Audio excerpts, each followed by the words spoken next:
All right, so in today's episode of the Art Elevator, we're actually switching roles. Sarah Reader is going to interview me on what I do. So I'm going to let you take over and do what you do best, Sarah. Okay, thank you, Larissa. I'm excited for this. Today, we are going to be talking about art advising. I know you are an art advisor, so I want to ask you, what is art advising and how is it different from art appraising? Hmm, that is a good question, and I've not been asked that before.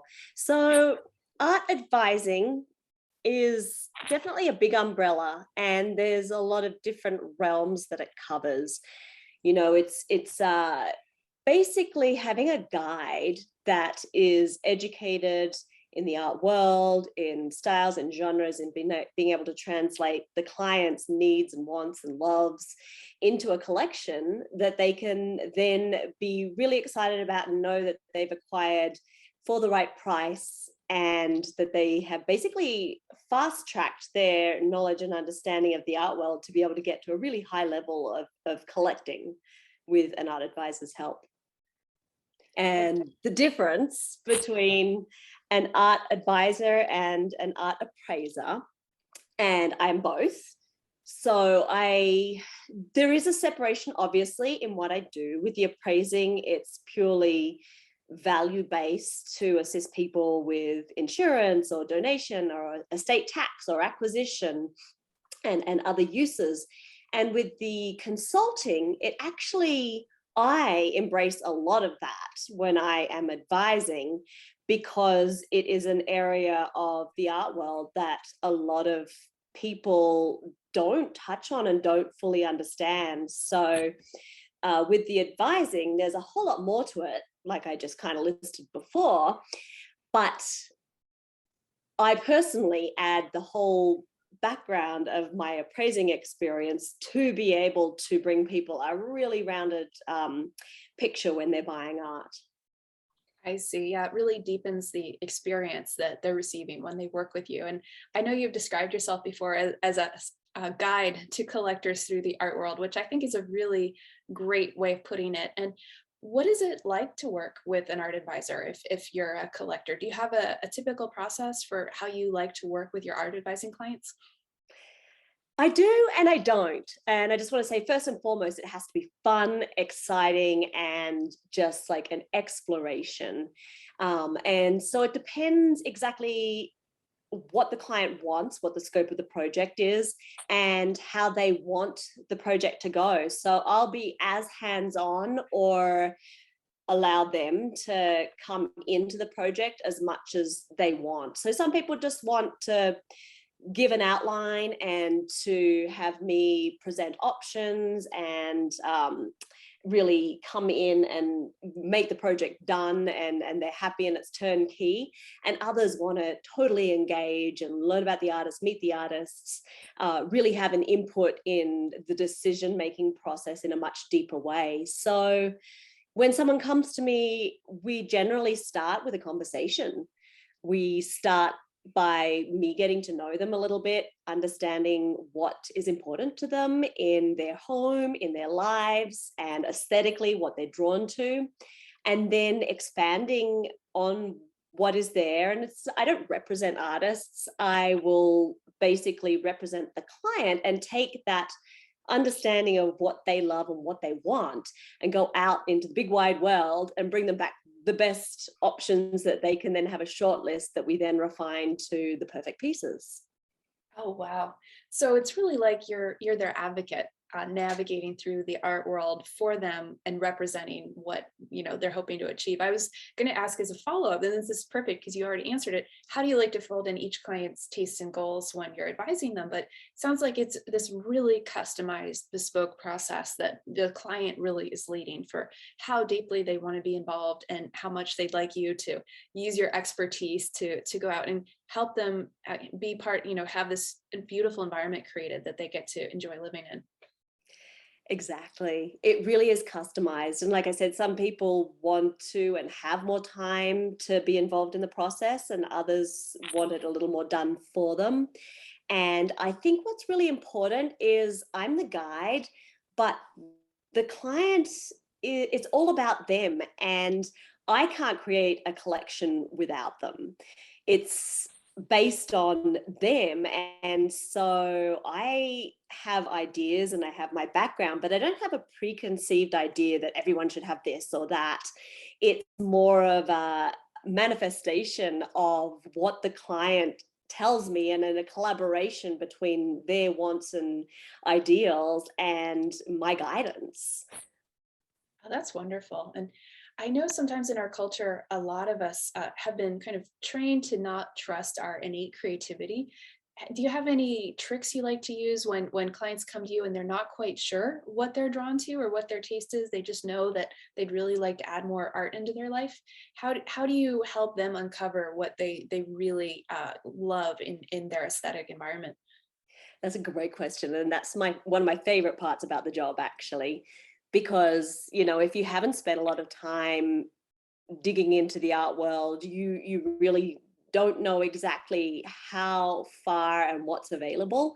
So when I work with clients who have just an inkling of what they think they like, we will basically start on a little journey of two parts: education, so understanding what's out there and connected to the genres that they like, and an expansion and dialogue where they're a part of the dialogue, where they really realize, oh, what I saw in this that I really liked has merit, and it's a thing that the artist did on purpose, or I recognize something within this movement or genre or type of artwork. And so there's that educational side of it, and then there's a bit of a psychological side too, because it's almost as though, like with many things in life where it's a little bit daring, you need permission in some cases to be okay that, hey, it's okay that you love this and you should celebrate that and go for it. Get that large, loud piece that you absolutely love. And, I'm never going to force anything on anybody and say, you should have this. But through a dialogue and really coming to terms with what's really in somebody's heart and what they really want to live with, I can give them the confidence to say, yes, I am okay with expressing myself. You give them the permission to listen to their inner voice. I love that. Yeah, yeah. And I love that about what I do too, because it's so surprising each time. I'm inspired by what people end up with, because it really is like a revelation in many ways. Oh, wow, that's so powerful. If someone is new to art collecting, is this a great time to start working with an art advisor like yourself? And what if someone is already an established collector, but they're really looking to hone and deepen their collection? Are there different timelines for working with an art advisor, or is any time a good time? Well, of course, I think anytime's a good time, but I'm biased.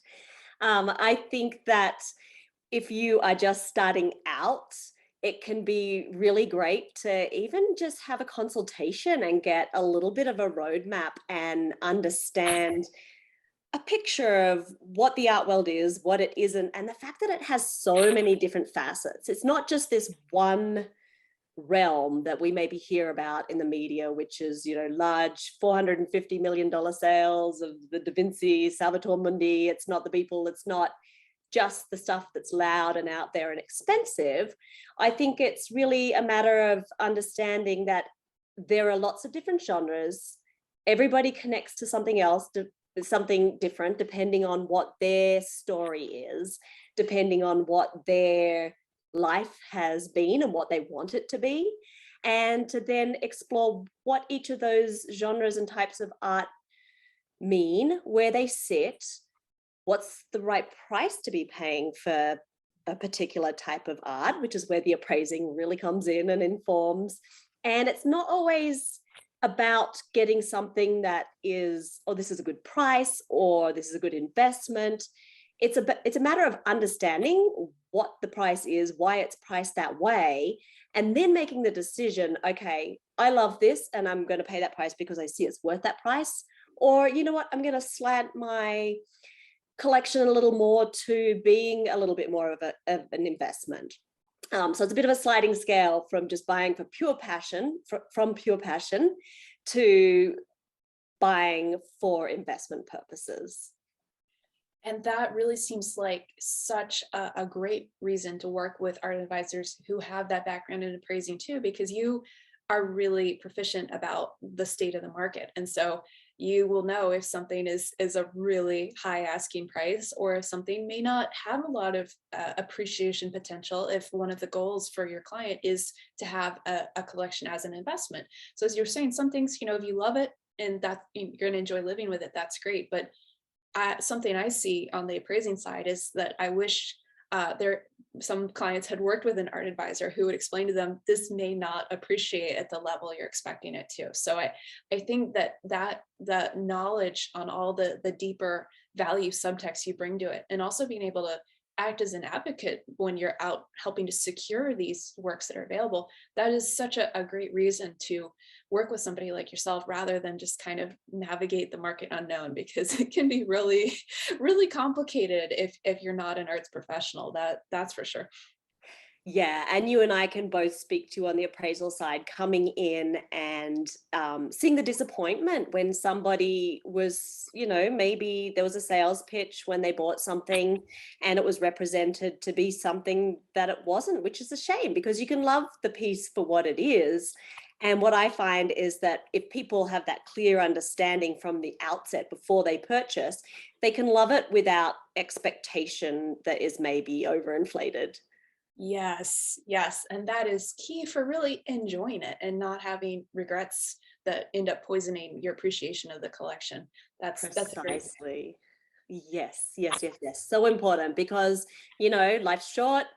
You want to enjoy it and you want to enjoy it fully and you want to know and feel secure about what you have and really understand, you don't go out and buy a house or anything else without really understanding what it is that you're buying. So you can love that house and you accept the price. And it's very similar with art. Yeah, it's a informed choice, that has Exactly. been guided by professionals. So yeah, it's a very similar situation. That's a great point. And particularly for an art collection, I found that collections can be so personal and intimate, and because they reflect often part of one's story or things one is drawn to because of their history, that often they almost kind of the collection in a totality can be a form of a portrait of the collector. And so I think that makes it especially important to have the collector be really at peace with the pieces. And I love that you're able to provide that kind of guidance where they feel really, really comfortable with the choices that have been made. Yes. Amen to that. 100%. In the appraisal part of our jobs, we talk often about scope of work in terms of project size or how extensive a project is. Are there scopes of work in art appraising roles too? That can, a collector work with an art advisor for a small project or as a long-term relationship? How does that work? Exactly correct. It can take any position in the line from a one-off consultation through to a lifetime sort of partnership. And it really depends on the client. And sometimes it starts very small, and as people realize, the potential and how addictive, being really engaged and involved in collecting art can be, it can grow to a lifetime relationship. Wow. Yeah. And I know in the part of the country where you're located, there are a lot of vacation homes and second homes and, houses that need to have their walls filled with art. So that's really a specialty you've developed because you have a lot of those on the ground local relationships. Can you tell me a little bit more about how you like to work with clients furnishing an art collection for a vacation home? Absolutely. And this is really the premise for where I started my consulting business. I was directing a gallery prior to that. And I saw this amazing opportunity where there are these large houses, people are spending really good money filling it with art, but usually it's not guided. And, a lot of the times it's sort of whatever's available in the local galleries or a relationship that an interior designer may already have with suppliers. And it's not as client focused as it could be. And I thought, if you're spending all that money, have a curated collection that is meaningful and just adds so much to your life in terms of enjoyment, but also sophistication and things for the future generations to remember and be a part of that whole experience of reflecting who the client truly is and what their lifestyle is, and speaking to what inspires them in life. Yeah, oh, that's fantastic. And it seems like it also would create a much more unique collection rather than, just what was readily available. And that may be in a lot of the local vacation homes. So that's something that you would really set that kind of collection apart. So I think that's a brilliant inspiration for your business and something that I know firsthand you're really good at. Another question I have for you is what kind of research do you like to do to stay on top of the market and get introduced to new emerging artists and really have this breadth of what's out there that you can bring to your clients to customize to their tastes and needs? And a great question. And there are many, many layers as to how I do that. There's visiting art fairs, there's visiting galleries wherever I go around the country, around the world. There's existing relationships. There is social media, especially with the pandemic, Instagram, Pinterest. I have really embraced exploring artists from places that I might not have been able to access before, because so many more artists are being visible online. And then there's colleagues in the other consultants and appraisers. And I would say that it's just a complete layering of every single thing I do, my feelers are out.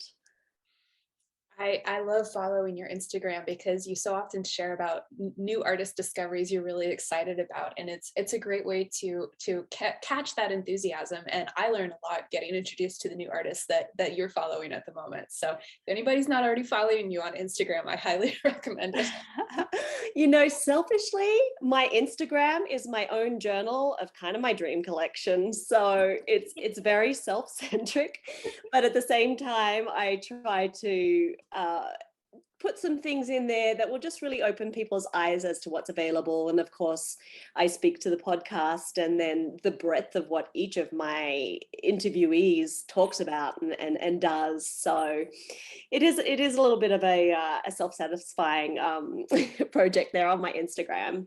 It's fun for the rest of us too, though. Here's my final question for you. If somebody is really intrigued by the idea of working with an art advisor, but they're just a little scared still because it seems intimidating, what would you tell that budding collector? I would tell them to just do it. Just make a call. And even if we just speak for an hour, you'll know if it's right or not. I never want to force anything. And if a relationship is not right, and there's a lot of art consultants out there, and you will gel with different ones, just as in any profession. And so I would say just make the call, have an interview, and just see what they have to offer. And if you're a good fit, I really do think that that is the key to feeling comfortable. And you have the instinct when you meet with somebody, yeah, this is great, I really connect with this person, or not. So I would say jump on that phone and make the call and just get to know if it's the right relationship for you. And the other part is, do make sure that they have the right background in terms of education and experience, and that they're really offering you something of value, because there are a lot of art consultants who maybe just dabble in different realms. So but for me, it's personality fit. Yeah, So make that call. the chemistry is so key. I agree with you on that. And I know you also work with collectors everywhere, so you're not just geographically limited. So if anybody's listening and they're not in your local area, still make that call, because you've had some really wonderful projects in other locations too. Yep. There's nothing I like more than traveling and seeing different homes, different spaces, different architecture, and working with clients all over the world. Wow. Thank you, Larissa. This has really been informative for me because I don't actually offer art advising services in my business. So I have learned a lot from this, and I know all of your listeners will too. Oh, thank you so much, Sarah. You asked the best questions, and I'm all excited now to build some more collections. So thank you very much. Oh, you're welcome. This is so fun.